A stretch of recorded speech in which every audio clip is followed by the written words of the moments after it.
What if you could help others to find the power to heal themselves? Physically, emotionally, and spiritually. When I started teaching my classes, it was in 2002, and I was just doing the past life regressions and contacting the subconscious part. But then as the time went on and we found how powerful this was and what we could do with it, a lot of the students began saying, you know, advanced past life regression doesn't really tell what it's all about. This is so much more than that. We think you should change the name. So it was a few years ago we decided to change the name to Quantum Healing Hypnosis Technique. And this is the healing technique that we've now been teaching it, well, since 2002, that's 12 years. What if you could time travel with them? Visit mythical places or angelic realms, other worlds, other galaxies. Help others to speak to their higher selves. You can. Dolores has taught thousands of people from across the world how to use QHHT, and now you can learn her method by going directly to dolorescannon.com. And don't forget to mention the discount code MORETALKS.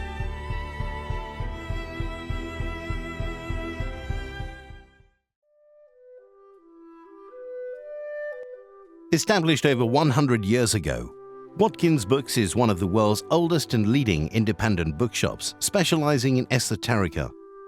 We have the widest selection of esoteric books in the UK, and our friendly and knowledgeable staff are here to assist you in a unique ambience of our shop. So come and visit us in the heart of London as we're open every day.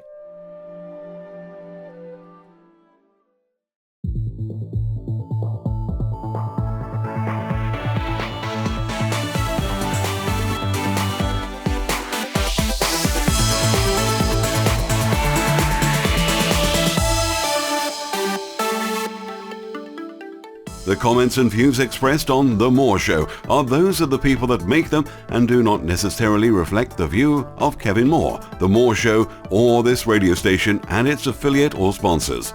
This show is for entertainment purposes only. Broadcasting from the UK and across the world online. You're now watching the UK's only alternative late night talk show, and I'm your host, Kevin Moore.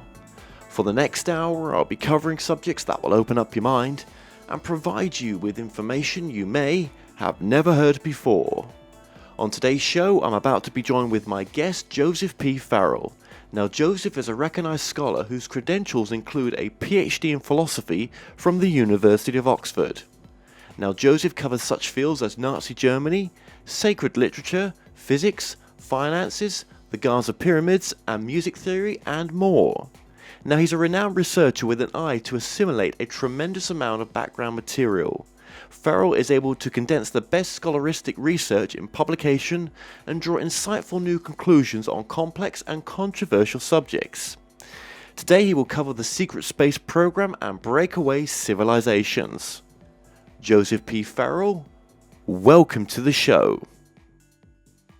Thanks for having me on. Thank you so much for coming on. I really do appreciate that. I always say that to my guests, but I do mean that because, you know, you're taking your time out. You know, I know that you're a busy man in the sense of the amount of books that you've written as well. I mean, is it 20-ish, 20-something? I think right now, the last count, it's 24 or 25, and that's excluding my very early academic theological works, which puts it up around 28, 29. Wow, and these are all authored in the alternative sort of research arena, aren't they? Yeah, most of them are. Yes, absolutely. Absolutely. Incredible. Now, how does someone with a PhD get into 20 plus books on alternative research? Because I'm sure the universities, when you specialize in your field at uni, are not too keen on these types of subjects. Well, no, they're not, and I've always had this interest in these topics and subjects. I've always been dissatisfied with standard historical narratives. World War II is one of my bailiwicks, and I've been terribly dissatisfied with the standard narrative, not only of the Nazi atom bomb project, but just of the whole war. There are certain aspects of it that don't make sense unless you bring into your point of view some of the hidden military secret projects that were going on inside the Third Reich. So I've always had that interest. And after I quit teaching in university, that's a long, complicated story, but I just decided, and I was encouraged by a couple of friends of mine, to start publishing my ideas that I'd talked privately with them about, and that's what I did. And lo and behold, much to my surprise, the books actually started taking off. So I kind of fell into this career by accident. It wasn't a deliberate choice, but I enjoy it, so I'll keep doing it. I think that's the key there. You just said that you enjoy it, because I'm guessing leaving academia, which pays pretty well, right? No, no, not in this country. Really? No. In this country, sadly, most academics now they've gone to the idea of the adjunct professor, which means you're a part-time professor. You're paid slave wages. The administrators rake in enormous amounts of money for doing absolutely nothing but screwing up the educational system. So no, I actually make more money now than I ever did in teaching in college. Wow. Like I say again, good on you for following that gut instinct to go with what's happy for you to do, which this is. And I'm guessing there's other books around the corner. Oh yeah, I'm always got a list of books. I pre-plan my books in a certain order, so they're kind of all related to each other if you actually sit down and read them. So I've got about 5 or 6 books taped to a list on the side of my monitor here that I'm working on. So yeah, it's a constant activity of research, writing, and so on. Absolutely. Now, let's just go back, which I know you've spoken about this before, most probably. I would say that your father was one of your big influences in a sense, with his career path, which led you on to yours. Just remind us what that was, what your dad did. Well, my dad was an engineer. He was a construction engineer. He was also a very smart man. He had started college at Purdue University when he was 16 years old. So, he was a couple of grades skipped in the American system. He was a construction engineer, and they're good friends when I was growing up. They used to play cards every night. And they played cards with the engineer of the local television station in South Dakota. And this guy was a self-taught electrical engineer. He had worked with Great Britain on radar during the Second World War. He knew the business inside and out. He actually designed and built the first operational color television local transmitter in the United States in the 1970s, and he built it by hand. I mean, this is the kind of guy he was. So I remember sitting around as a child when my parents were playing cards with this other couple, and inevitably they'd start talking about engineering. And both my dad and this other engineer had their own kind of what we would now call alternative interest. They started talking about the Great Pyramid one night at cards. I remember this vividly. And they were going on and on about the engineering marvels of the structure, that academics never like to talk about. That kind of keyed my interest there. So yeah, I had that interest in technical subjects as a boy growing up. Incredible. Working on the first one of the first color transmitters, and that would have been the NTSC color system, wouldn't it? See, I know a little bit about it. Yeah, it's that old. Yeah. Well, back in the day when I was at college, one of my first college things was electronic servicing, and that was TV servicing as well. So they don't use that NTSC or power anymore now. It's now a completely digital technology. Yeah. So and where does all this technology come from? Hey, it all seems to stem from 1947 when the that's one way of looking at it. I personally think that a lot of our technological heads up in the West was actually the fruit of World War II and all of the things that the Nazis were doing. Of course, The United States brought in a large contingent of German scientists under Operation Paperclip. Great Britain had a similar program, Canada, France, the Soviet Union. So there was this explosion of technology inside of the Third Reich during World War II. And they did a very interesting thing that I think really kind of created the kind of the decision-making culture for this sort of thing to emerge. They set up the Nazi equivalent of DARPA, that's the best way to put it, called the Commercializing. This was under an SS general, and quite literally this guy told his scientists that he recruited to this program that I'm throwing out the Nazi party ideology. You guys just have at it, brainstorm any technology that you want. And he set up kind of a secret weapons think tank, in other words, that they were to brainstorm their way to second, third, and fourth generation weapons, and then create the necessary steps to define each step in the technology tree as to what they had to achieve in order to do certain things. So, this created a tremendous culture of innovation. So that by the end of the war, I gave a presentation years ago where I showed a German television guided missile being tested at the end of the war. And it's like looking at those videos from the Iraq war where they had the smart bomb videos, and off in the distance you saw this ship and you saw the German transmission from this missile zeroing in on the ship. So, they brought technology to a tremendous pitch of development by the end of World War II. Basically, every modern weapon system that you and I can think of, smart bombs, depleted uranium shells, nuclear weapons, lasers, all of this stuff, they were working on and creating the prototypes for. So this system, I think, by importing these Nazi scientists, it's interesting to me that you mentioned 1947, because if I remember correctly, it was shortly after that year that either Truman or then President Eisenhower in the early 50s established what now becomes DARPA in this country. So in other words, a secret weapons think tank. That is so correct, and that's when the revolutionary sort of transistor came out as well. With I think it was it teetering on using semiconductor properties, I think, rather than the valve. Yeah. Yeah, well, it's interesting because, Philip Corso, Lieutenant Colonel Corso, wrote his book in this country the day after Roswell. And to me, it's an amazing book because he'll say things, supporting the standard orthodox ufology line, as I like to call it, where, we get the crashed and recovered flying saucer, and this is where all this amazing technology comes from. But what the ufology crowd doesn't do is they don't read the following sentence. Because very often, as soon as he says something like that, the very next sentence, and in some cases the next phrase in the same sentence, he'll point the finger at the Nazis and, oh yeah, we found the Nazis were working with this stuff too. Yeah. So he points out the transistor in his Roswell book.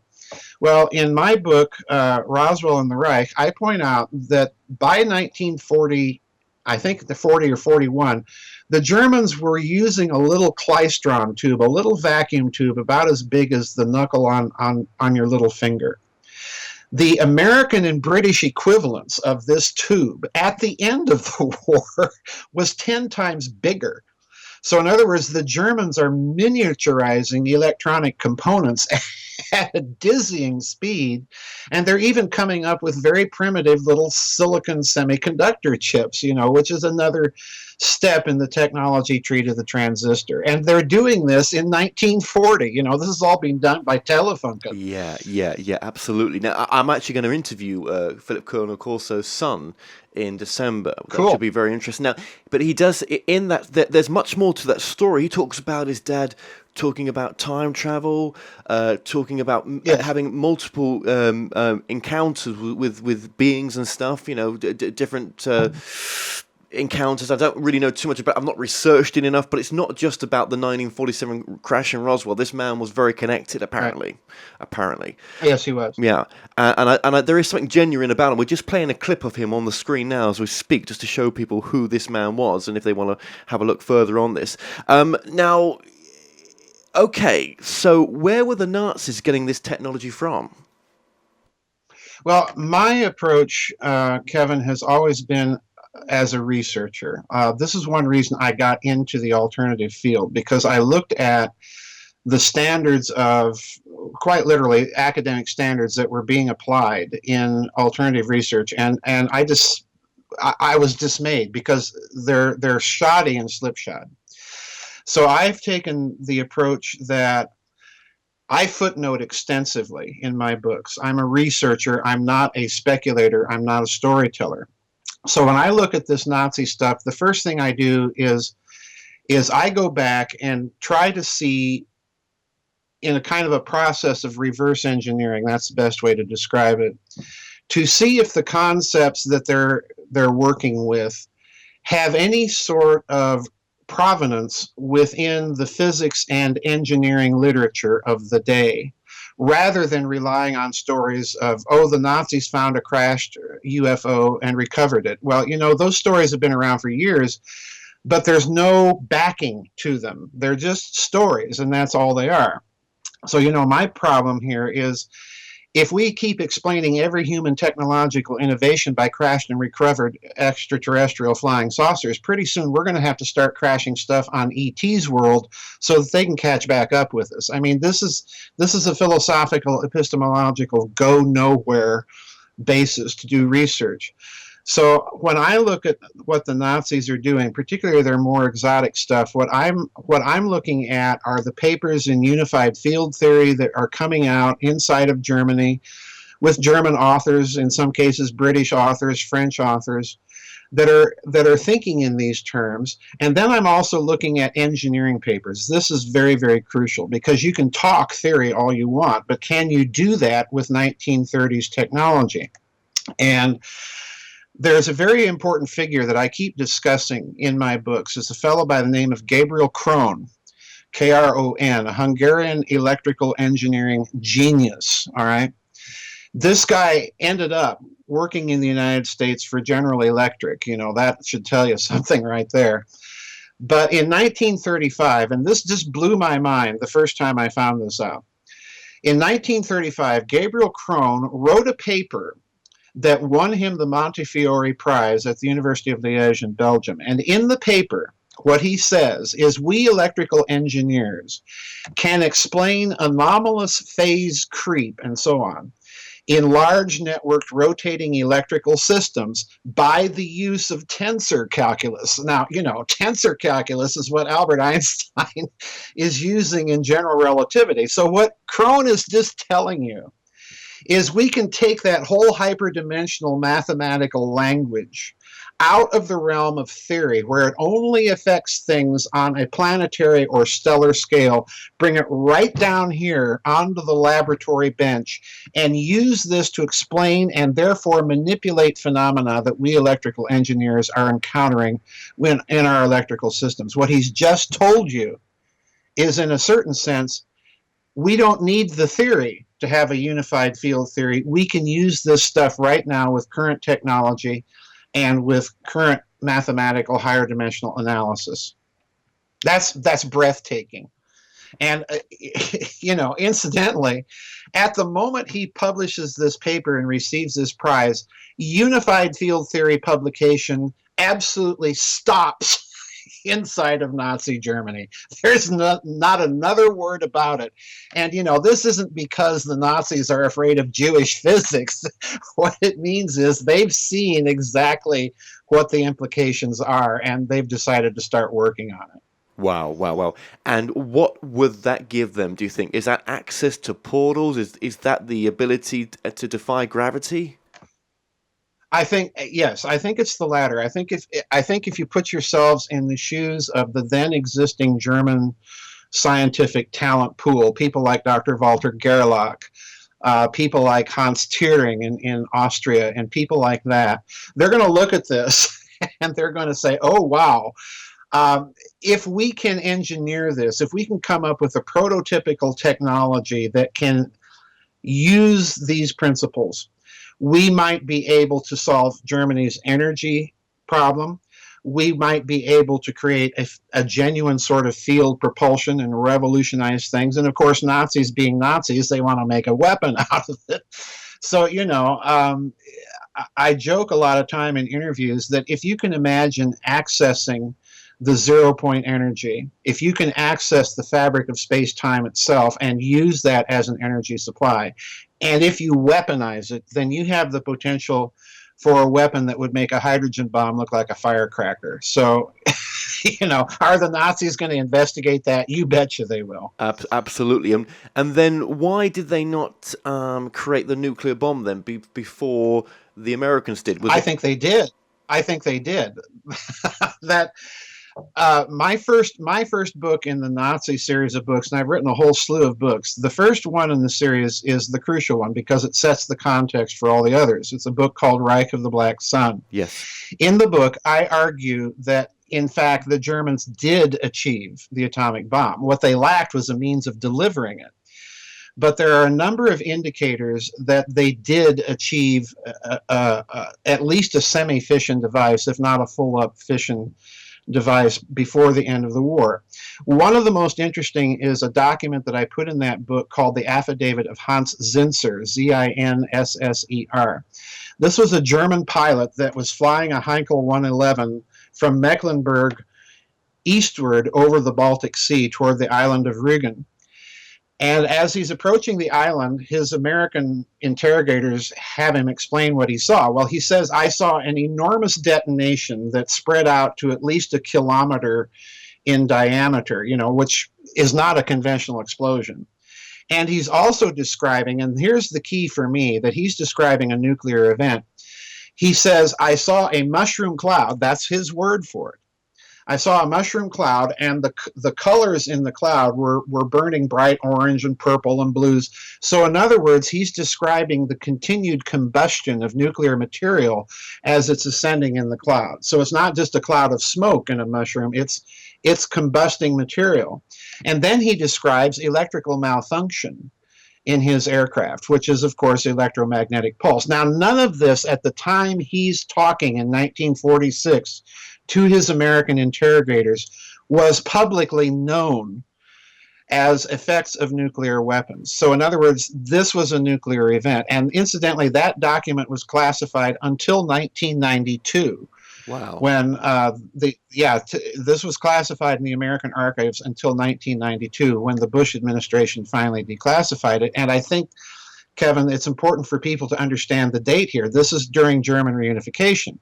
So in other words, all of those installations in the former Eastern Zone are going to come open, and the story is going to get out of the bag eventually. So there's no point in keeping it classified.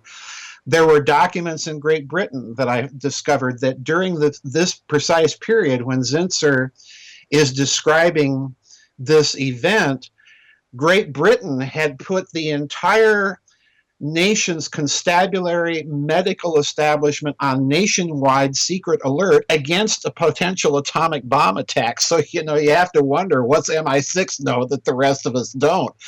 So there are lots of these little corroborating things that indicate from the documentary evidence that indeed the Nazis may have had a nuclear device of some sort by October of 1944. I think that's the hidden motivation for the July 44 bomb plot. I think the plotters know that they're getting very close to having a functional nuclear weapon, and that Hitler will use it, and they're thinking this is a bargaining chip that we can use with the Western allies, negotiate a peace, shut down the war in the West and transfer all those divisions and kick the Russians back to the Soviet Union. So there's a lot going on here. This is why I think the narrative of standard history has to be challenged with currently available information. Yeah, that's just incredible. That's so interesting as well. But, okay, so you don't think that there was any sort of, contact from beings from other dimensions or anything helping the Germans, as some have said? You think that maybe, well, you could say as well, I'm not putting words in your mouth here, but you could say that maybe they took an interest with nuclear weapons being detonated. Of course they did, but you don't think there was any one-to-one in, we don't mind that you're the Germans, we're here, we'll help you still kind of thing. Well, let's put it this way, if they're getting help from extraterrestrials, then we're in trouble. Because if ET is helping Nazis, who have a rather warped moral compass, then some groups, yeah. But the problem I have is you don't need to go there. You can go to the public record and reverse engineer the conceptual thinking of some of these German scientists without falling back on ET. That's really, again, a go nowhere explanation, in my opinion, because what it does is it prevents you from looking for that record, and it prevents you from connecting dots. So my approach has always been research oriented. And if that doesn't adequately explain it, then yeah, you can go to the stories. And I mentioned in SS Brotherhood of the Bell, I mentioned some of these stories about contact. But my point for doing that is to show that you don't need to go to these stories. The physics and engineering concepts are there in the literature, and all it would take is a bunch of scientists to be invited into a think tank and told by the SS, okay, we just want you to brainstorm, have at it, create something cool, That's right. And, every scientist likes to tinker around in their garage and wants to invent something cool. So No, that's what they did. That's true. That's so true. And okay, we could say that potentially there could have been contact in the event at Roswell in 1947. That's possible if there was bodies or if there was anything still alive there, maybe. It's possible, but my take on Roswell, I hate to disabuse you here. If you've read Roswell and the Reich, you'll discover that I think what is going on there is it's a Nazi event and it's covered up. And the reason why is if you look at the Roswell story and the way it emerges, there are several chronological layers. The bodies don't start coming out until decades after the event. And in some cases, the bodies being described are not being described in such a way that would compel you to conclude that, well, they're extraterrestrial entities. In those cases where the bodies are being described in such a way, the testimony of the people doing that has been impeached, and been impeached by the Roswell research community itself. So I go back to the original story, the paper story that, we recovered a flying disc, and that's all it says. The interesting thing is to look at the documents trail immediately after the Roswell story. Look at the documents the Roswell community itself suggests that you look at. One of them is the Intelligence Collection Memorandum of the Chief of the U.S. Air Force's Intelligence Branch, Major General Shulgin. In that document, again, I defy the ufology community to show me where they've paid adequate attention to the stuff that they ignore. And what they ignore are his repeated references in the document to Nazi technology. And in the document, he even wants to find out where the Horton brothers are, the designers of that big German flying wing. If you suspect that Roswell is an extraterrestrial event, why are you pointing the finger at Nazis and wanting the Air Force to find out where are the Horton brothers? Well, I can tell you where the Horton brothers are. They're in Argentina, and they're designing this very advanced aircraft stuff for Juan Perón in Argentina. Right. So what I'm suggesting is just for the sake of argument, suspend your belief in the Roswell dogma that it's a crashed and recovered extraterrestrial flying saucer, and say for the moment that it's a piece of crashed Nazi technology. Now, what do you do in that case? Well, the first thing you've got, if you're the American national security state, is you've got a huge, big problem because the war is over. These guys are supposed to have been defeated, and yet there's this stuff flying around in our skies that looks Nazi, feels Nazi, and we better find out where they are and what they're up to. This is exactly what you see in the documents. And this is where the Roswell community, for the most part, doesn't want to go. They want to keep everything focused on ET and all of that. And I say again, look at the technology being described at the event. Look at the documents that the ufology community itself cites and parse them very carefully, and you'll come up with a very different story. And what about the materials where they could just fold them up and they would just go back to their exact the memory material? This is one of my favorites because I get that one all the time. And the earliest, the Roswell community pointed out to the creation of the alloy nitinol an alloy of titanium and nickel that was created in 1965, I think, by the American Naval Research Laboratory, I think in Bethesda. So they say, well, you see there, Roswell happened before this and memory metal wasn't known before that. Wrong again. Memory metal was found in a gold cadmium alloy by a Swedish chemist in the year 1938. You could fold the stuff up and it would pop back out into its normal state. So in other words, what I do is I look at every aspect of the story and see if there was an occurrence before the event. In Roswell's case, again, there is. Okay. What about the researchers like Donald Schmidt and Tom Kerry, who honestly, do feel that they have put the right kind of effort into research in this, and come from the right space. But though, and they've had deathbed testimony from many people. Well, I suppose if someone saw that type of technology, no matter where it came from, it would still seem like it's out of its time, wouldn't it?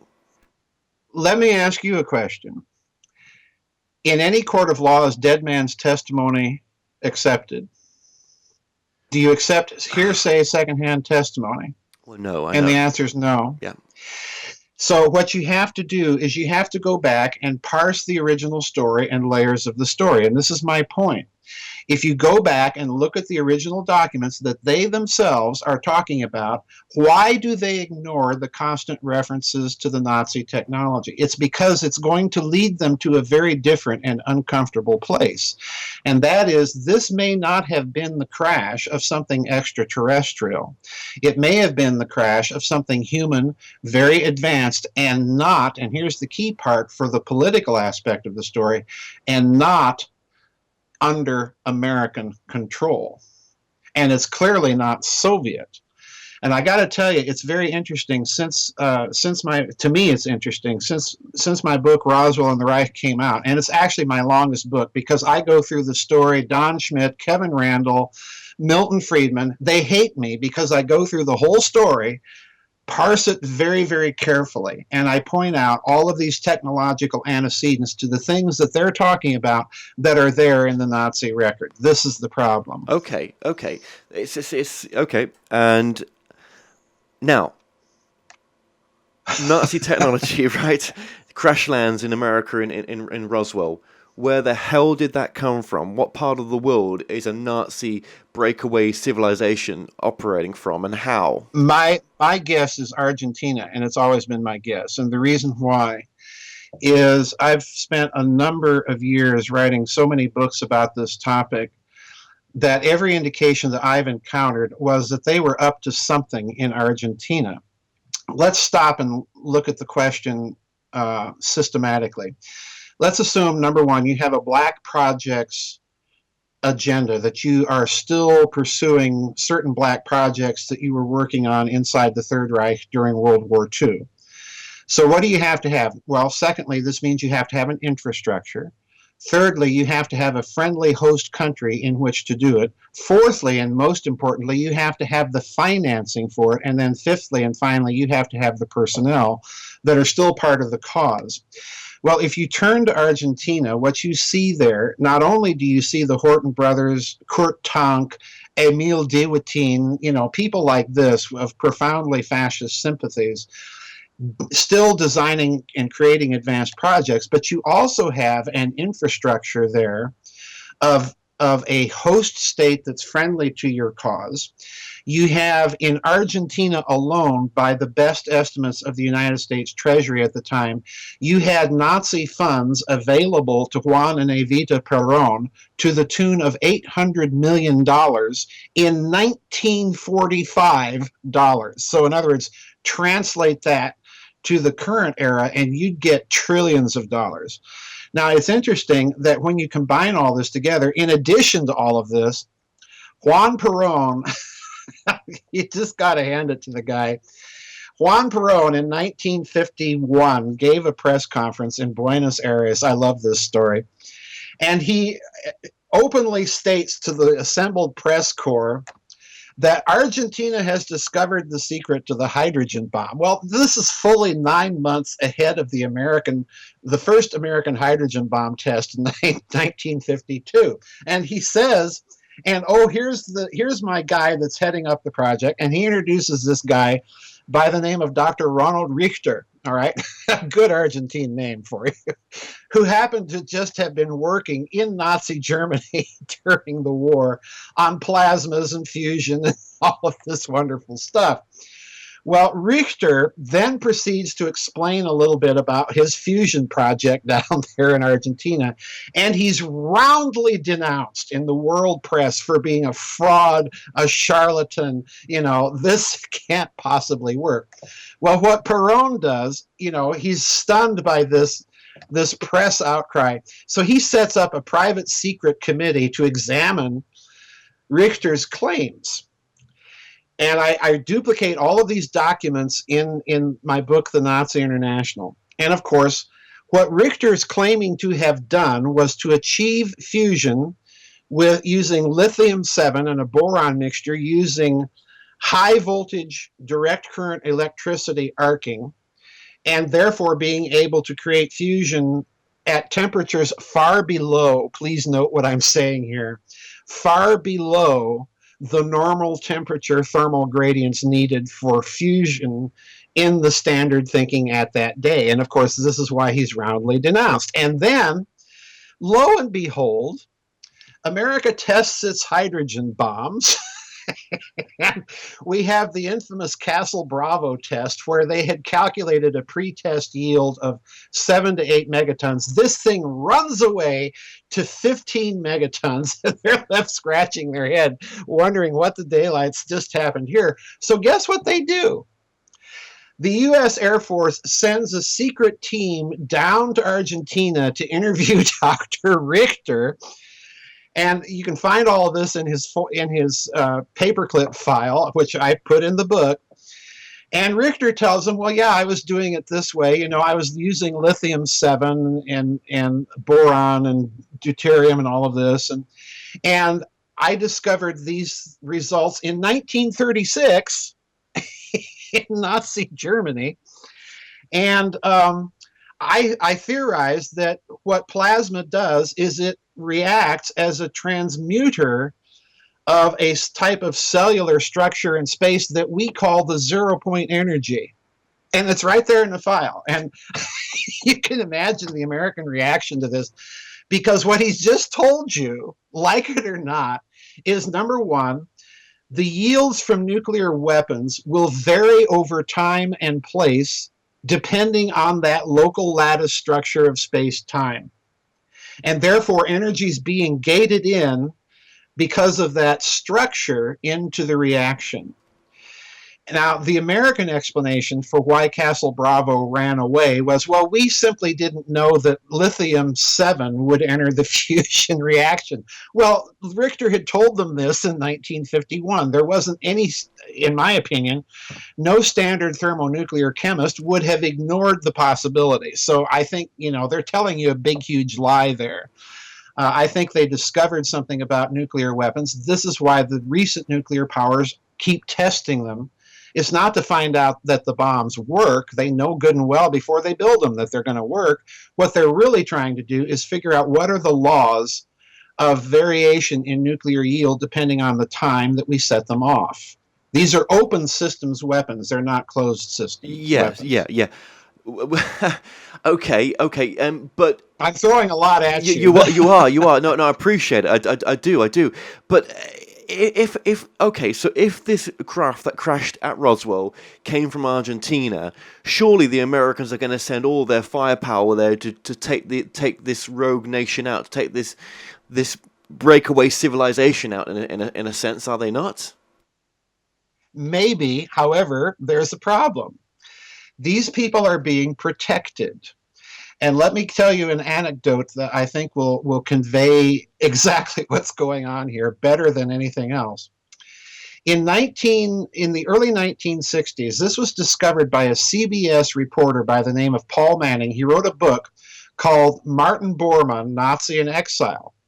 He was a close friend and associate to the old CBS anchorman Ed Murrow. All right, the guy that had covered the Blitz in the United Kingdom during the 1940s. It was that Ed Murrow that he was friends with, and he wrote this book because another friend of his, Ladislas Farrell, had written a book called Aftermath, Martin Bormann and the Fourth Reich, and it was all about the survival of this gigantic Nazi network in Latin America. And what Farrago was saying was, no, forget about, Adolf Eichmann and all these people huddling in their grass huts with their grass skirts in the wilds of the Amazon basin, trying to hide from the Mossad. That's not what we're talking about. We're talking about a fully extraterritorial state, if you will.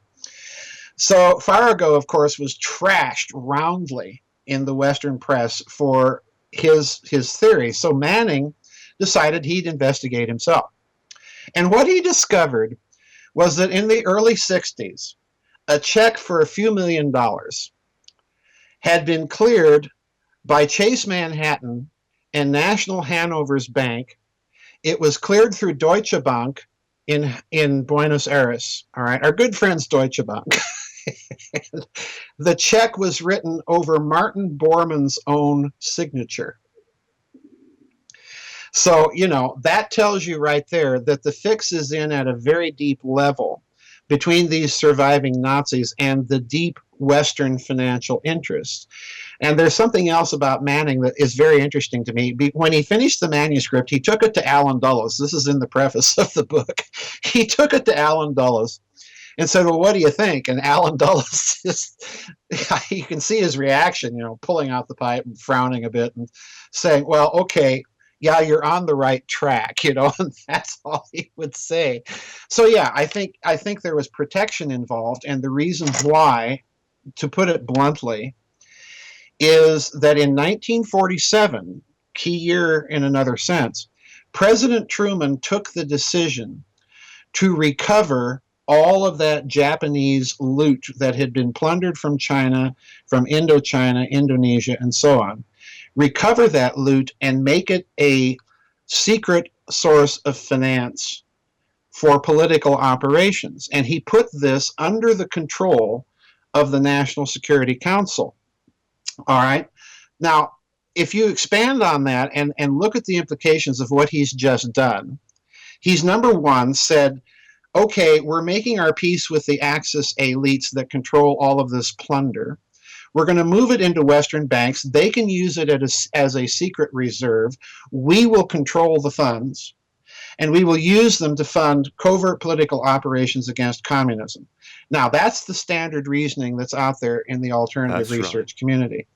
The problem here is the amount of money is so huge. Remember that figure I gave you earlier, $800 million. Trillions, yeah. Just in Argentina that the Nazis had access to in 1945 dollars. This is an enormous pile of money, especially in that day. So what I think you're looking at is you're looking at the creation of a hidden system of finance that has been in place ever since the end of World War II. And that's why the current financial system doesn't make sense to most people, because the standard economic analysis are just looking at the public version, and they're not looking at this whole history of all of that loot that's been piling up interest, that's an enormous source of secret liquidity and leverage since that time. To create that system, to create and maintain that system, number one, you're going to have the participation of large prime banks, Chase Manhattan, Hong Kong, Shanghai Bank, and so on and so forth, Deutsche Bank. Secondly, you're going to have the participation of the very Axis elites that know where all this loot is in order to make it work. So what do we see with the first Bilderberg meetings, incidentally? Well, guess what? We see a fellow by the name of Hermann Josef Abs always present at these very early Bilderberg meetings. Well, why? Well, number one, he's the CEO of Deutsche Bank. Number two, during the war, he was the guy that ran a small handling bank in Berlin that handled all of the Reich government accounts. In other words, this is the guy signing the paycheck to Adolf Hitler as Reichskanzler, you know. So in other words, he knows where all this loot is. So I suspect even with the Marshall Plan and all the post-war aid that this hidden system of finance is involved. So yeah, it's a huge story. So they're being protected. Right. Okay. Now, obviously, in the introduction of this show, we talked about we was going to move into the secret space program and breakaway civilization. We just did. Yeah, we just did. Yeah. But okay, so are we saying then that the secret space program, the breakaway civilization, is actually an international corporate group in a sense? Yes, I you know, at various times I call it the Nazi International, the fascist mafia, because you're essentially dealing with a mafia. You've got bankers involved, you've got the criminal underground involved, you've got a bunch of Japanese yakuza involved, you've got a bunch of you're looking at Spectre, in other words, is what you're looking at. Yeah. So you have to go back to understand that the financial liquidity available in this hidden system far exceeds any requirement to fund political covert operations. There's so much money there that you have something that far exceeds any necessity for political operations. So in other words, what I'm suspecting is that most of that money is being diverted into covert black projects research, a secret space program, if you will. Because what do you also have after World War II? Well, you've got a UFO problem, and they're not all Nazis, because, you know, you've got too much indication that there's an advanced physics. So what they're going to do is they're going to look at this and see we've got a threefold national security problem. We've got communists, we've got Nazis out there doing, you know, God knows what, and then we've got the biggest problem, which is ET. So what are you going to do? You're going to create a program, you're going to create a mega Manhattan project on steroids to create a technology that can at least emulate the performance of these things and establish some sort of parity. It's gunboat diplomacy. Right. So you're going to need a lot of money over a prolonged period of time, and it has to be absolutely secret by the nature of the case. So hidden system of finance and secret space program, to me, are inevitably coupled together. That's what I think you see. Okay, and when you say ET, I think what you're saying there as well is that when the kids had matches, as in, you know, we were able to develop nuclear bombs and other such technology, I think that's when we became of an interest of more of a threat probably to ourselves and to them, and maybe ramifications of setting off nuclear devices has ramifications in other dimensions that we're not even aware of currently. Well, that's the reason. That's the exact reason I mentioned Richter, because Richter is telling them that. In other words, it's not the nuclear weapon itself that interests them. It's the fact that the nuclear weapon could be a gateway or a transducer of higher dimensional geometrical configurations of energy in the fabric of space-time. That's the key. And I think this is, again, going back to what I said earlier, this is, as you say, perhaps sending out, I like to call them longitudinal pulses in the medium. So in other words, this is going to be something that an advanced civilization would know and pick up on. So in other words, it'd be like registering an earthquake in a certain sense in a far-off planet, all right? This is what I think is happening here. It's not the nuclear weapon itself. It's the fact that it is a gateway technology to much larger capabilities. And I think this, once the U.S. Air Force interviews Richter, and he tells them this aspect of what he told them was kept classified until the 1970s. And there's some American scientists that said, this guy is some sort of mad genius working in the 1970s. In other words, he's 2 decades ahead of our thinking. So in other words, I think that's an indicator, again, that this goes deeply black, and that they realize that there's another aspect to these weapons that they've got to think about. This is the reason I think recent nuclear powers keep testing them, because they're trying to learn these things. Just look at the history of the British nuclear weapons project. Great Britain certainly had all of the scientists and all of the infrastructure and theory there that the United States did. So when it starts creating its nuclear weapons, does it really need to test them? Well, no, it certainly doesn't. British engineers are perfectly capable of figuring this out. So, but the reason is, why does Britain keep testing these things? Well, I suspect, again, that they had the same thing that we ran into, and probably that the Soviets ran into. They're getting yields that exceed the standard predictions of thermonuclear chemistry, or that are greatly damped from the standard prediction, and they're starting to wonder why. And I think they're discovering, if I can put it bluntly, this hyperdimensional effect. Yes, absolutely. And who's not going to be interested in that, and who's also not, if there's breakaway civilizations. Well, actually, if there's breakaway civilizations, we talk about the secret space program, which there is a secret space program, because there are, secret, well, I say secret, it's on our TV, aren't they, with the launch of different government satellites sometimes, or actual, what was it? That's it, sorry, X-37B. Sorry, I'm trying to remember the name Yes. there. Mm-hmm. That is a secret space plane, and they even admit that it's a secret space plane. And we see pictures of it on BBC News now and then when it's landed, or maybe when it's going to take off. We know nothing of what's behind it, or who's behind it, or Right. Any of that good stuff. Right. But we're talking more secret than that, aren't we? We're talking a level Oh, yes, above absolutely. that. Yeah, that's just on. Let me mention somebody very significant to this story. He used to be the head of the Lockheed Martin Skunk Works, a fellow by the name of Ben Rich. And when he died, this is a story that gets talked about a great deal in the alternative research community, and I happen to think it's true. Ben Rich gave a number of interviews that were closed to his fellow Lockheed Martin engineers. He would talk on his deathbed to a couple of people, and he said some amazing things. One of the things he said was, we found, and I love this quotation, we found an error in the equations, and now we have the technology to take ET home. And other interesting things. Well, if you accept that statement as true for the sake of argument, then it carries certain implications. The first implication is that there's a hidden physics of which we know nothing, that is not part of the general relativity, quantum mechanics, standard model of physics that everybody talks about, string theory, loop quantum gravity, all the stuff that's out there in the public record. Secondly, he's telling you that because of that, we now have the ability to create a technology that has truly interstellar and interplanetary potential implications. And then thirdly, he's also telling you that we know where ET comes from, and we can take him back there.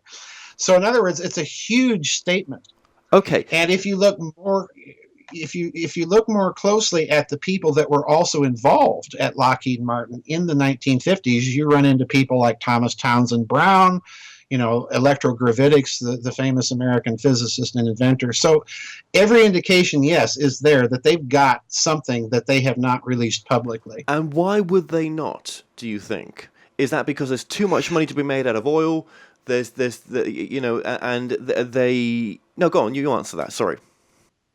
Well, I think the answer is twofold. I think in a certain sense, the power elite has known this ever since the days of Tesla. And the problem that they had then was a proliferation problem. How do we keep track of this stuff and prevent it from falling into the wrong hands, like a Hitler, and people using it for the wrong things? The only way you can prevent that kind of use and proliferation is to create a global network of surveillance. Well, voila, what do we have now? And voila, what do we see happening in terms of public discussion and acknowledgement of secret technologies? Well, it's coming almost in a steady trickle now. And it's coming in places that are relatively mainstream. It's no longer something confined to the alternative research community. So I think that's the first thing. The second thing is, as you say, you have a financial system that's basically been set up upon the idea of closed systems physics and therefore a closed system of finance. In other words, a debt model. If you have an energy system that is essentially open systems physics that allows you to draw on the very fabric of space-time for your sources of energy, you've got basically limitless energy, and you've got, therefore, the basis of an entirely different, hugely revolutionary system of finance that we really haven't seen in play since the days of ancient Sumeria. So, in other words, this would be an epochal human cultural revolution. So I think that's the other thing they're concerned about. Okay, very interesting. So basically, if that technology that is there in the secret space program, for example, or this corporate elite, whatever you want to call them, that's got this technology, then yes, if ISIS got their hands on it, then you can imagine, wouldn't it? Our destruction would be bad. Yeah, it would be bad. So you can see why they keep it a secret in a sense. But then when you look at the free energy aspect of it as well, isn't that quite evil? Whoever's controlling it, to control the people that bad that that we have to rely on a debt system just to have an experience on planet Earth, when our experience here could be very opposite to that in a sense. Well, I think to a certain extent you see the elites transitioning now precisely to that system.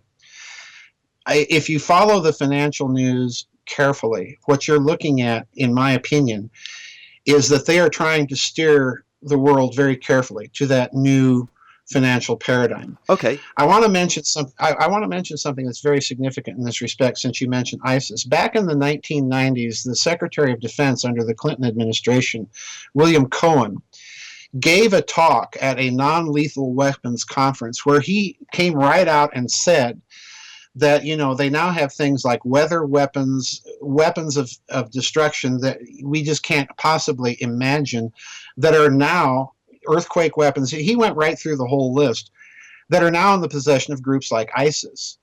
So in other words, the anti-terrorism meme for withholding these technologies has also collapsed and crumbled. So I think you see them trying to transition us now to a totally different financial system, because they realize that the old game is over. I also want to point out that the Rockefeller family, in the last year and a half, divested itself of all of its petroleum energy holdings. And that's a huge clue that something is afoot right there. Right. But you would get people like Alex Jones, who said all this group wants to do is for our utter destruction, in a sense. Which I never really understand, because our destructions, their destructions. I mean, what is the point of reducing the humanity down to a third of what it is now? I mean, who on their right mind or anything would want to do that? But then Alex Jones has now gone on to the sort of David Icke take as well, that maybe these are there are good and bad out there in this universe, and what if there is a bad source that is connected with the elite that's controlling them, in a sense, that has control? Well, the problem that I have with this, Kevin, is that I go back to my Mafia model. The problem I have with people like Mr. Jones, who are saying that the elite want to slaughter everybody. Well, I have no personal doubt that there's a faction of the elite that thinks that that is the best way to go. But I also have no doubt that there's another faction of the elite that says that's suicidal. We cannot gut our own power base in Western Europe and North America. We simply can't afford to do that. So in other words, I go back to the Mafia model, and this is very important for people to understand. At the pinnacle of global power, I think what you're looking at is a mafia. You've got the various capos representing their various factions, and they're all meeting around tables, sipping brandy and smoking their cigars and plotting world domination. But each faction has its own method of how to get there. And that's the problem I think you're looking at. You're looking at, in my personal opinion, Kevin, I think you've been looking ever since 9/11, you've been looking at increasing factional infighting amongst the globalist crowd. And if you look carefully even at American politics today, I mean, my word, you've got Hillary Clinton, who is nuts as a Mad Hatter, and you've got Donald Trump, who's equally nuts in a very different way. And they're representing, in my opinion, different factions of the American deep state. You really think there is a faction of the American deep state that is is saying the whole neocon agenda has been proven to be a 30 years long failure, and we've got to do something different. And they're backing Trump.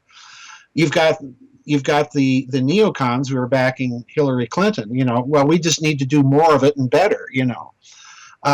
So I think you're looking at a mafia, and that means you can't say that there's just one agenda and they're sticking with it. There's several agendas and they're in conflict with each other.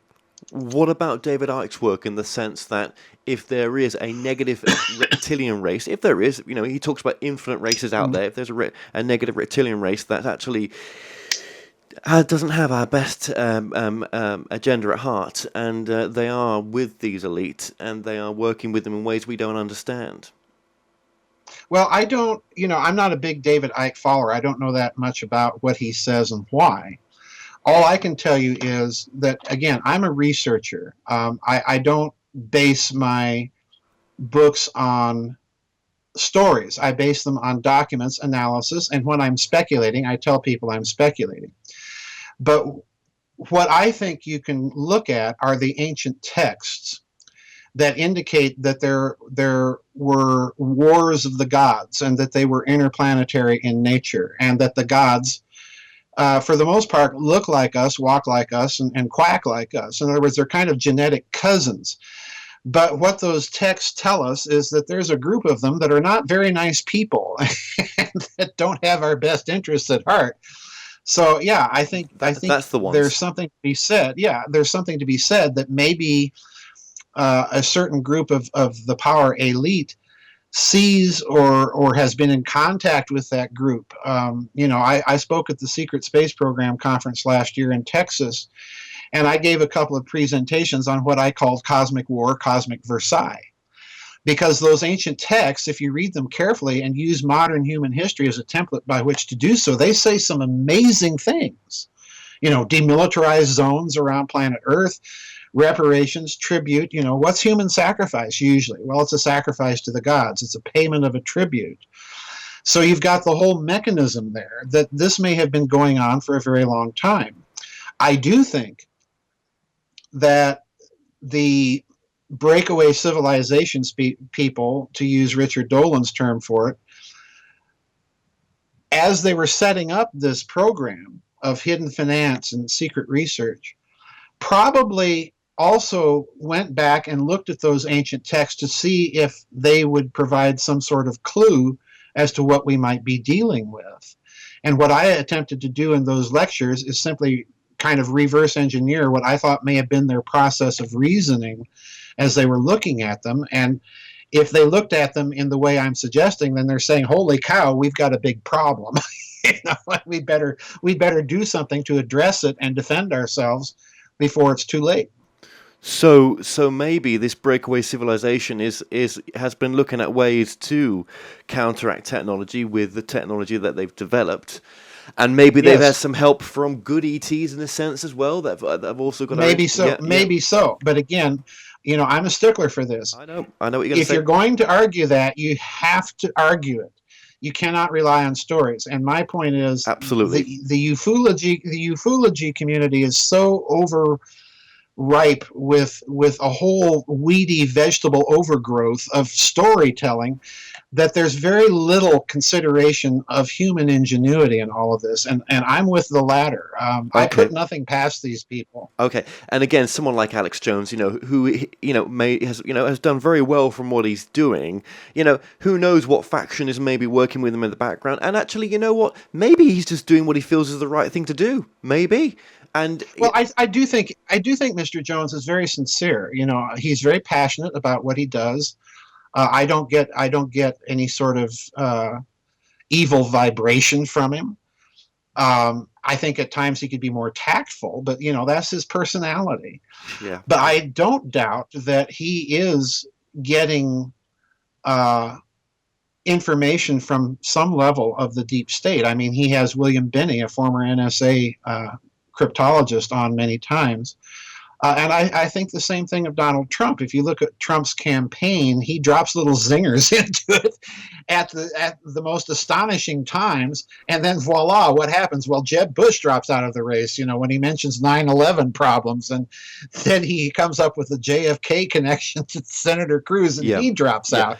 So, he's getting intelligence from somewhere. No, I agree with you there, most definitely. And it's such an interesting time in your country as well right now. It really is, leading up to November.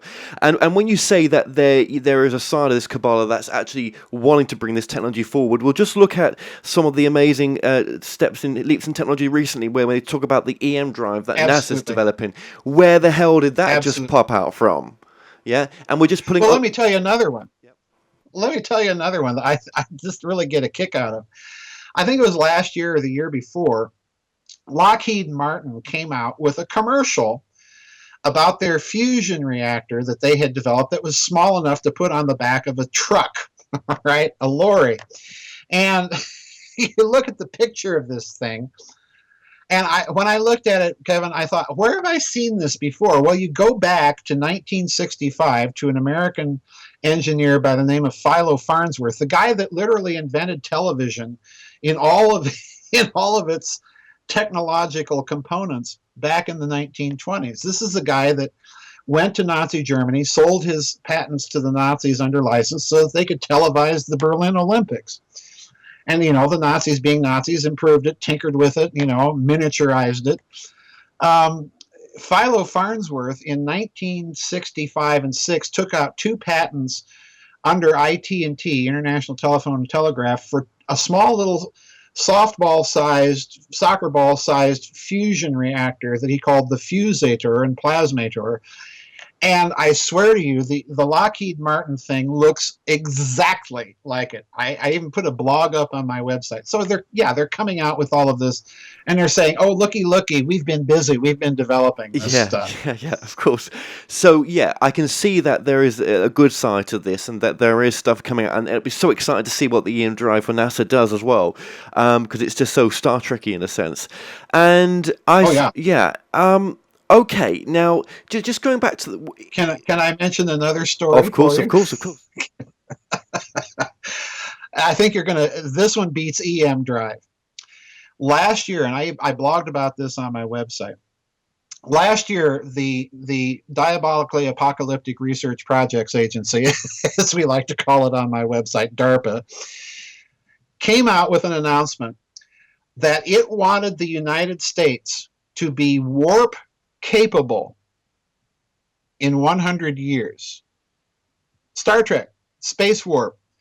There's a there's a NASA scientist by the name of Dr. Sonny White, Harold Sonny White, who redid the mathematics of space warp theory. He redid the mathematics of Miguel Alcubierre, the Mexican physicist that first published them. And he said that the metric is all wrong. You don't need a planet the size of Jupiter to create enough energy to do this. And when he reworked the metric of the equations, lo and behold, it is within feasibility. So he's heading up a NASA project to do proof of concept experiments for it. So in other words, they're working on warp drive as we speak right now, folks. But it seems crazy, don't it? Because you think of all the money that's going into the International Space Station right now, which I really think is an amazing thing. Especially we can go onto Ustream right now on the NASA channel and watch it live most times, right? So cool. But you think of all the cutting edge experiments that are being done up there. If there's a breakaway civilization, why are these experiments allowed to being allowed to go ahead? And why aren't there other corporations coming out to say that they could do or give them some of the results that they've been looking for? I mean, with that, I suppose that's just stupid to say that because it'll just give up the secret that there is a breakaway civilization. But do you know what I mean? Well, I do, and I think what you're really looking at here, and that's an excellent question from a philosophical point of view. If you look at all of the countries, all of the companies that now want to go into space, you've got the Russians and the Germans talking about, we want to build a space station between the Earth and the Moon. China, India. What's that about? Well, China. Well, I'm sorry, but China, Russia, and Germany building a space station between the Earth and the Moon just sounds kind of military to me. These nations don't do something without a little military purpose in mind somewhere down the line. So you look at that and you think, okay, what are they really doing? I suspect that what you're seeing is the creation of space platforms that are going to merge these technologies, the hidden ones and the public ones, to make the revelation of those hidden technologies smoother, to reveal them without upsetting a lot of people. I think this is exactly what's going on. Because let's be honest here, mining the moon, mining asteroids, or mining Mars ain't gonna be done with chemical rockets. No. So in other words, the whole meme that they're putting out right now, from a cost, benefit, effectiveness point of view, is nonsense. I think what they're doing is they're putting out a meme so that the technology will follow the economics rather than vice versa. And I think eventually you're going to see some of these technologies slowly being revealed. I mean, you mentioned the EM drive. Well, NASA first started talking about this 2 to 3 years ago, but it's been around for a long time. But the fact that they're now acknowledging it publicly is what's telling me that the global elite sees these technologies, knows that it's going to have a huge effect on human financial systems, on human economics, on international clearing, on human culture, and they're slowly trying to transition us and get us used to the idea. This is exactly what I think is going on. You know, shows like the new Star Trek film are just so popular. When I went to see the new Star Trek film recently, which would be the Star Trek 3, but just to see the technologies that were on there, all these civilizations living together and everything else. Maybe the majority of humankind just like the idea of science fiction, but to me, when I watch it, I'm thinking, am I being doctrined here? Is this so that when is there a federation already out there in a sense, not as the film portrays, but something like that? Is that are we being doctored by media to the film industry so that when eventually something does happen, the millenniums and all the generations past the millenniums are so accepting of it? It's like, hey, that's cool. There's something out there. Yeah, always knew there was. Films told me there was. It's cool. It's in my psyche. Yeah. Yeah, I think, I don't exclude that possibility at all. And I'll tell you why. And again, it goes back to those ancient texts that suggest that there was some sort of interplanetary war fought in our local celestial space. And that as a result of that war, you had a kind of cosmic Versailles Treaty that was imposed on this planet. And one of the interesting things I like to point out in that respect, after World War I, the Allies imposed a demilitarized zone in the Rhineland of Germany, and then a bridgehead area around Mainz and Cologne, and I think it was Dusseldorf, that extended 30 kilometers onto the east bank of the Rhine. And that, of course, having just fought this enormous war with Germany, they're trying to protect themselves. Well, a similar idea was put into place if you read the ancient texts a certain way around planet Earth. And I find it very interesting that in the first space probes that humans launched, Russia and the United States launched to the moon, to Mars, and so on, there would be these little plaques that would state, "We're coming in peace for all mankind." In other words, who's out there to read that? And why would you need to reassure anybody? Well, I strongly suspect that the context here is that as humanity began to enter the space age, the experts in the Soviet Union and the United States were looking at these ancient texts and saying, we'd better make real sure that our move here is not misunderstood, just in case our genetic cousins are still out there watching. So I think interesting.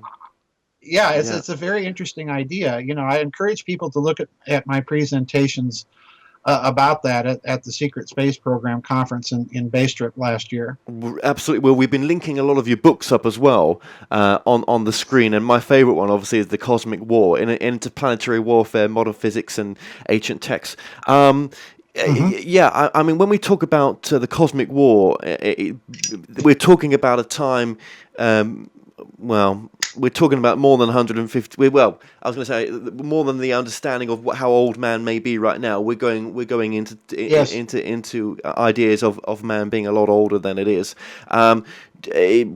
Obviously, then we must have been. It's a bit like Highlander 2, when in the past they were a lot more advanced than we are in the future, in a sense. Yes. I think what you're looking at, and I'm glad you mentioned the book, The Cosmic War, because I deliberately view that book as the keystone in the arch that ties all of the other ones together. Because what I think happened is, again, using the Versailles template here as kind of a model. Well, we all know what the Germans did after Versailles. They started breaking it, before Hitler was a gleam in the German elite's eye. This began under the Weimar Republic. They were finding ways around its provisions, because you can't take a great power in the center of Europe and disarm it. That's asking for trouble, and trouble happened. But I think the same thing would have happened if you had a surviving group of elites on this planet after a cosmic war. What are they going to do? Well, they're going to, first of all, try and figure out a way to jumpstart civilization, to preserve its fundamental scientific and cultural achievements and hand them down, with the knowledge that they may not be understood until science catches back up with it. But I think this is precisely what happened. So, yeah, I have no difficulty thinking that maybe some of these movies are deliberate propaganda to inject memes into public discourse. And who knows, with the ancient texts, if the Nazis have studied them and got some of their technologically aha moments from some of these ancient... Yeah, I think that's a possibility too, because we have to remember something very important here about the Nazis. I view Nazi Germany as kind of a deliberate attempt on the part of a certain kind of esoterically minded elite, not only to seize power in one of the great powers of the world, but deliberately then to use all of its instruments of state to literally recreate Atlantis. So you have people like Reichsführer Himmler sets up the Ahnenerbendienst, SS Ahnenerbendienst, the Society for the Study and Promotion of Aryan Culture, to give it its formal name. But when you look at the memorandum that Himmler signed to establish this thing in the late 1930s, and really all he's doing is he's officially recognizing something that's already going on. If you look at that, what he also says is we're going to study all this stuff, ancient texts, lore, archaeological sites, and so on, for its potential military application. So in other words, He's telling you right there, yeah, we have an agenda here with all of this. It's so interesting, and I've just got to take us back here, because my brain's itching to do this, and I know I've been trying to push us forward a little bit, but nowadays, with Argentina, obviously, there's no Nazi base there now, as such as there's no Nazi... Wanna bet? I knew you were going to say that. Look, I'll tell you something. I find it odd to be euphemistic about it. When I heard that President Obama had taken a whole slew of NASA scientists and so on with him to San Carlos de Bariloche to meet with the newly elected president of Argentina, I literally, my suspicion meter went right into the red zone, because San Carlos de Bariloche, the whole Rio Negro province of Argentina, is where you had that whole locus of post-war high-ranking Nazis. I can't emphasize, all you have to do is study it and you'll see what I mean. This is not just an isolated group of people hiding out in their grass huts from the Mossad. This was so well organized that after the war, there was 10,000 square miles under Nazi control in Argentina. You could not get in or out without presenting the appropriate papers. The architecture in the region is distinctly German, it's distinctly Bavarian. The hotel that's there in San Carlos de Bariloche was built by the Germans, get this, as a plastic surgery clinic. Gosh, I wonder what they needed that for. and Richter, whom I mentioned earlier in the interview, Richter headquartered his fusion project right there in San Carlos de Bariloche. So you have an interesting thing here. You've got this Nazi headquarters there where they still celebrate a certain nefarious individual's birthday in that hotel every year. You've got Obama going down there. Well, if you talk to the local Argentines there, they will tell you that there have been a whole string of U.S. presidents since the end of the war that have made quiet little visits to that region.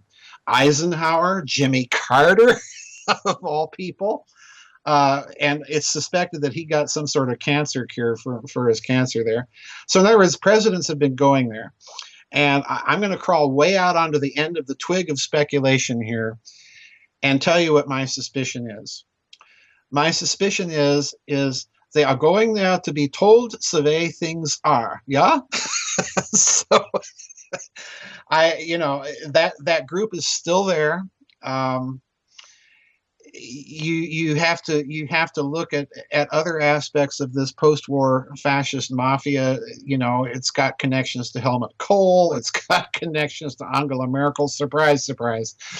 It's got connections to the World Anti-Communist League in Taiwan. It's all over the globe, folks. Right. So and incidentally, radical Islamic terrorism. Let's not leave that out. But anyway. Well, so they say, yeah, absolutely. Now, okay, so if there's a secret space program, where are we up to with that? Would you even be able to guess, in a sense, what we've been up to? And we're not talking black. We're not talking the parts of the U.S. government here, are we? In a sense that are part of this cabal. Right. We're talking world governments, are we? Or we? Is it go beyond the word governments and it goes into something else? Is it? Yeah, I think it's something else. I wouldn't say a government in any sort of standard sense. I go back to Richard Dolan, who first coined the term breakaway civilization, because he made a number of very crucial observations about this. And they boil down to the fact that if you have access to technology that is decades in advance of what is known publicly, that this in effect creates a civilization. And the reason why is it changes the culture of your decision making. It changes the culture of the way you look at the world on a day-to-day basis. So you're dealing with a group of people with a very different set of paradigms. So then the question is, where exactly are they? Where might they be in terms of the pitch of their development? So let me fire the question right back at you. If you've set up a hidden system of finance in 1947 and you have talked the large prime banks of the West into being a part of this hidden system of finance, Banque de Paris et Pays-Bas, Deutsche Bank, Royal Bank of Scotland, HSBC, Chase Manhattan, and so on.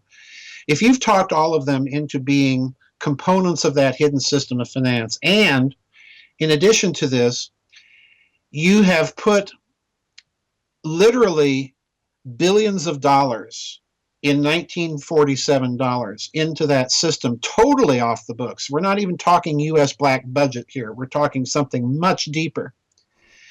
And you have that as a hidden reserve building up liquidity and interest for that amount of time.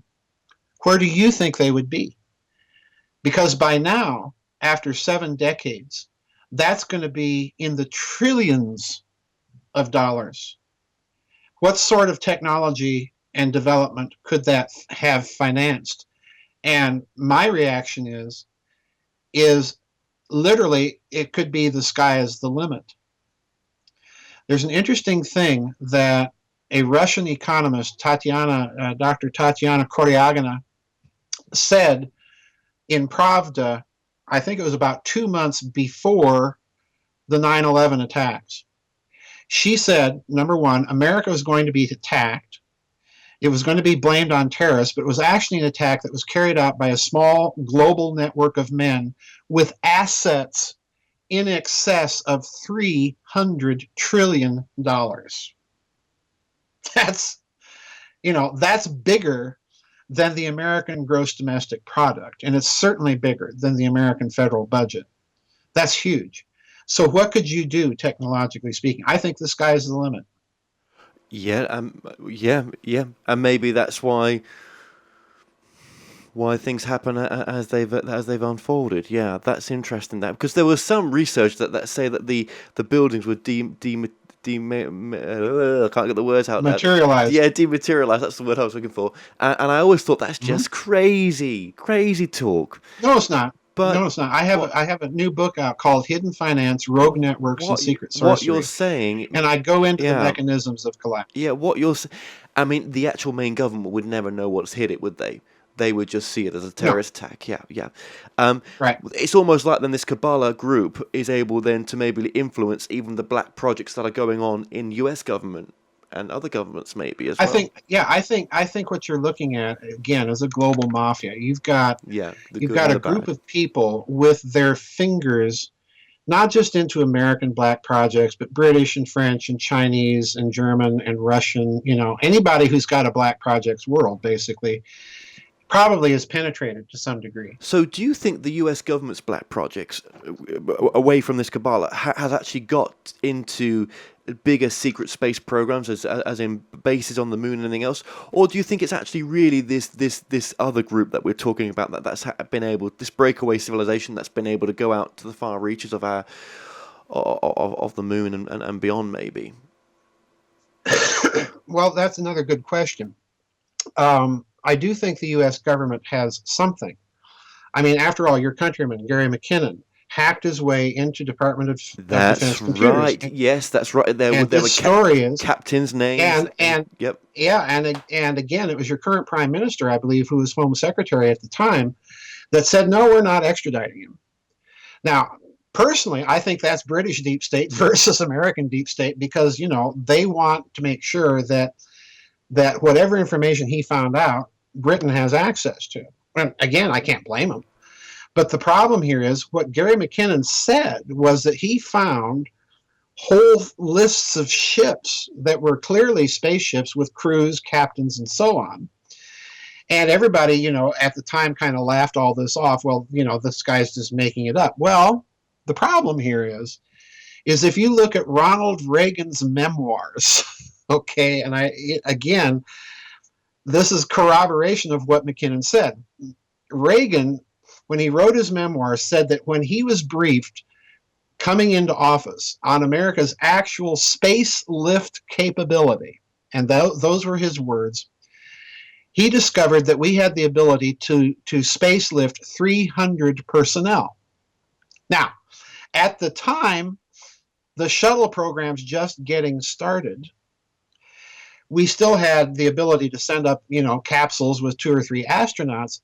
But my word, 300 people implies a capability far exceeding anything that then existed in the public American space program. That's the point.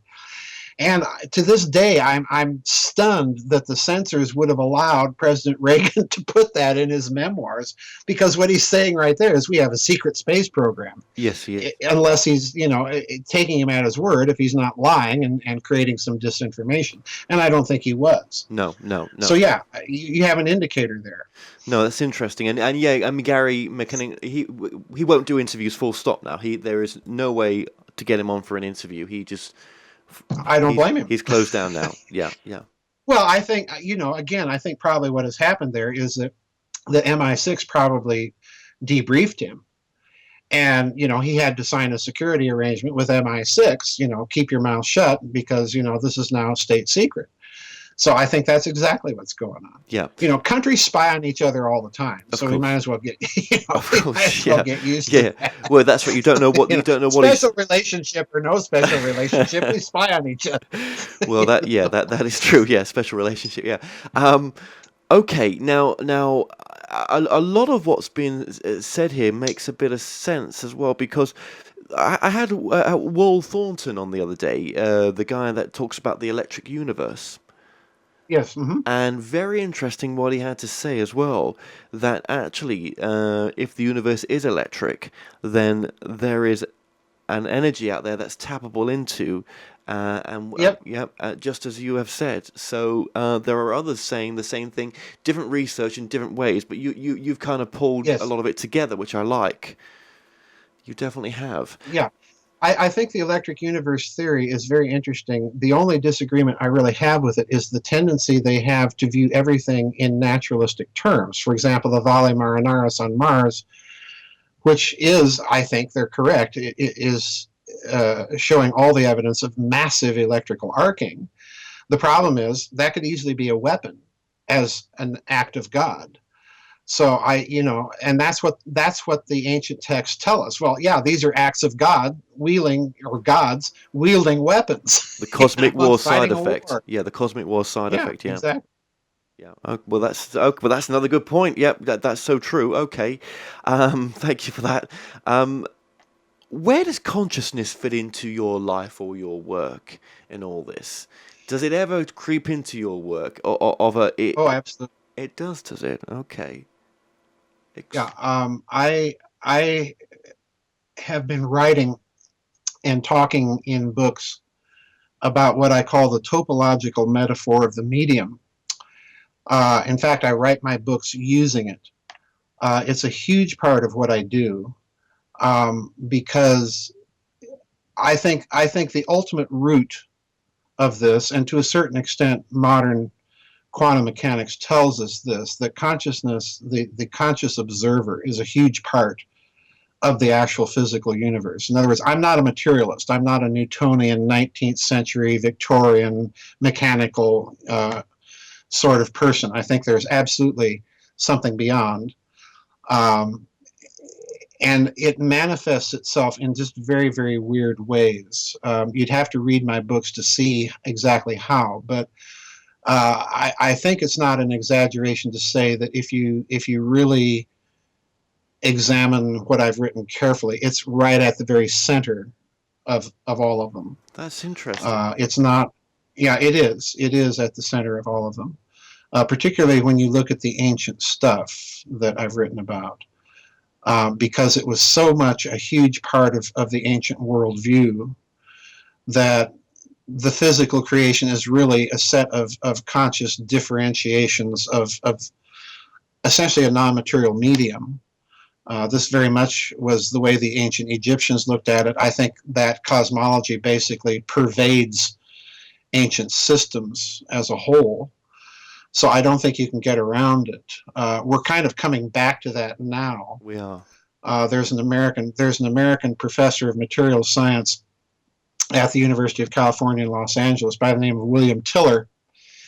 And Dr. Tiller, if you've read his works, has done an amazing series of experiments on how conscious intention actually influences not only physical objects, but the environment surrounding them with that conscious intention. It's stunning It stuff, is. absolutely stunning. That's a bit like the law of attraction as well, where what you put out, Yes, you get back. Yeah.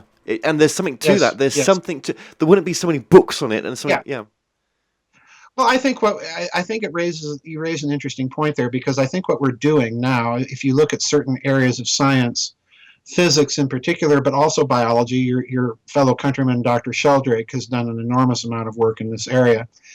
I think what is happening is you now see science beginning to focus its attention precisely on consciousness issues. So we're on the very cusp, I think, of getting back some of the science that the ancient texts claim underwrote the way they viewed things. And when I say that, I'm thinking particularly, you look at ancient texts and what they say about astrology, particularly Egyptian texts or Mesopotamian texts. They will come right out and tell you that this was viewed as a science because it was based on observations over thousands of years. Well, we've lost that empirical basis, if there was one, and I think there probably was. So what I think we see happening now is we're seeing science slowly turning back and trying to handle those issues and do so in as best a scientific way as it knows how to do. Yeah. We're just at the beginning of this. Yeah. There's a huge, long way to go. I think that's what you're interested in what you say as well, because I think the information that you bring through is quite cutting edge. Even though you call it research, you're still bringing it through you, and it's like, well, what's that greater part of you that's helping this information to just flow like it does and do all those books? There's like a greater part Well, of you that's it is what I call the topological metaphor of the medium. right. I believe that you can look at ancient metaphysical systems and actually couch them in the formal language of mathematical topology. And once you understand that, what you're really looking at is a highly mathematized system of analogical thinking. So I use it very consciously and deliberately in just about everything that I write. And because of that, it helps you pull and connect dots in a certain way that's rather unusual. But you could say so, absolutely. But I think again, you've gone with what feels right for you, and that is why it just flows for you as well. It's what you're meant to be doing, this information. Do you think that it does it feel sometimes to you that, okay, so we've got this breakaway civilization, it is eventually those that are a bit more consciously aware in that part of it are helping to get some of this technology into the mainstream, which it looks like that's what's happening. I can see the positive side of your work most definitely, right? Do you think it's almost like we're destined to guide in the stars to try to find out, by going out there, we're finding the true nature of who we may be, in a sense, our consciousness, in a sense, where we came from? You're asking a couple of different questions. I know. On the one hand, you're asking, do I think that there's a group of people within the power elite that is aware of these consciousness issues? And then the second part is going to the stars part of our destiny. So let me handle the second question first. I do think you have only to look at the religion of ancient Egypt to see that it is a very peculiar beast, because what it's saying is essentially we're all star stuff. We all come from the stars. Well, modern science would say that very much the same thing. The elements, the chemical elements, are literally generated in stars. So to a certain extent, yeah, I think that is, so to speak, written in the stars as part of our destiny. But whether or not the elite has possession, let's put it that way, of some sort of nascent level of consciousness science, I absolutely do think that there's a certain segment that does. Secondly, I think that there's a segment of that segment that is involved in some very black, in the moral sense, practice. I absolutely think that they are looking for things that they know they're missing from that science. There have been clues, profound clues, of the existence of a way of analysis that if you knew it, and I've said this many times on my website to my members, that if you knew it, you could take all those grimoires and black magic ritual books and so on and just toss them in the garbage can, because what those are legacies of what was once known as a science. So I think they're looking for that key. I think they have some suspicions as to what it might be, but every indication to me is that they're looking in the wrong places and in the wrong way, and therefore they're not going to find it, which is good, I think. Yeah, but yeah, I do think that they have there's a group of them that are very into all of this. There is another group, again, we're dealing with a mafia, we're dealing with factions. There's a significant segment of them that are good old 19th century materialists, atheists, whatever you want to call them, and that's their worldview, and nothing's going to change it.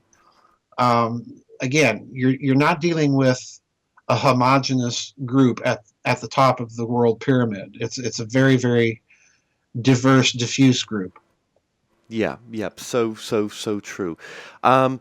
Okay, I know we're almost at the end of the interview here, and I'm well over time here, and I so appreciate all the extra time that you've given me as well, and just Not a problem. the information. I do want to read and ask you this as well. My sort of two final things really. Have you explored consciousness as well? Is that something that you will? Have you delved into any other kinds of practices or books or any authors that inspire you in that area? Well, it depends on what you mean by delved into consciousness. Looking at the the short answer is yes. But I've done it in not only just reading about it, but done it over several years, actually dating all the way back to the 1980s, in connection with what I've been calling the topological metaphor of the medium. Because what I'm finding as I research this, and you'd have to read books like The Philosopher's Stone, Thrice Great Hermetica, and the Janus Age, Grid of the Gods, to see the work kind of hinted at that I've been doing. What I've discovered is that metaphor is deeply physical in nature, and at the same time, it's profoundly consciousness-oriented in nature.